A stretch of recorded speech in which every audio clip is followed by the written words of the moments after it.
Prince Harry and Meghan Markle knew within days that royal life would not work for them, according to a royal expert.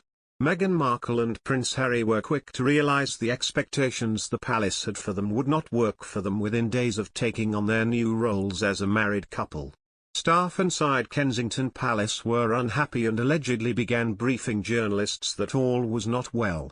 Meghan and Harry's relationship with the press subsequently broke down after this period.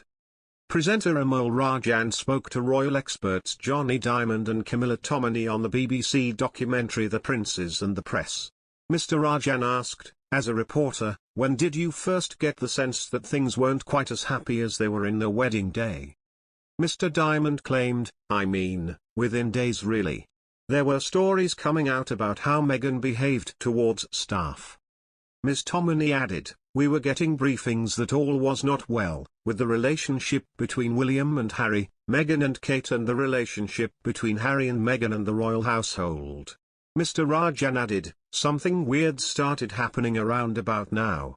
Some people were clearly talking to journalists about what was going on with the Duchess of Sussex. But how reliable was this information? The show hinted that palace insiders were briefing journalists about what was going on behind palace walls.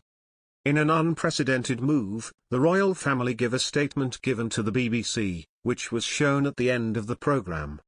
Buckingham Palace, Clarence House, and Kensington Palace said, a free, responsible, and open press is of vital importance to a healthy democracy.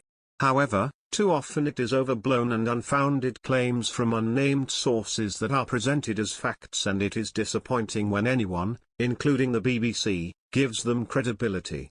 The documentary paved out the story from the beginning, stating that Princes William and Harry developed an early hatred of the press after witnessing what happened to their mother. They later became the victims of phone hacking scandal which rightfully fueled their resentment. At the start of the documentary, Rajan lays out something called the deal. He stated that the royals get to live in palaces and as long as they give access to the press, they get favorable coverage. He also stated, one prince choosing to play the game, the other is trying to change the rules of the game. Prince Harry and Meghan Markle's withdrawal from royal duties, and the resulting friction between the media and the Duke and Duchess of Sussex, has been largely blamed on the former Suits actress's failure to understand the rules of royal life. While Meghan felt had enough media experience to cope with the kind of attention she would receive as Duchess of Sussex, Harry refused. He notes the problems with Meghan's dad and her sister's eagerness to reveal family secrets to the press, as well as so-called Tiaragate, where Meghan was reportedly refused permission to use part of the vast royal jewelry collection. But, he says, it's clear that Harry is the one who disrupted that seemingly ancient dance between journalists and family.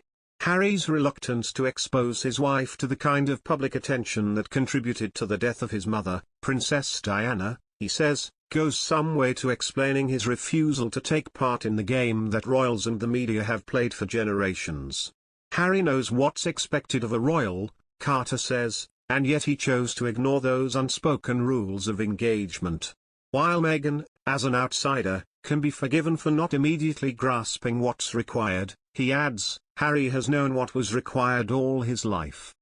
To be born into the firm, Carter stresses, means a different level of understanding.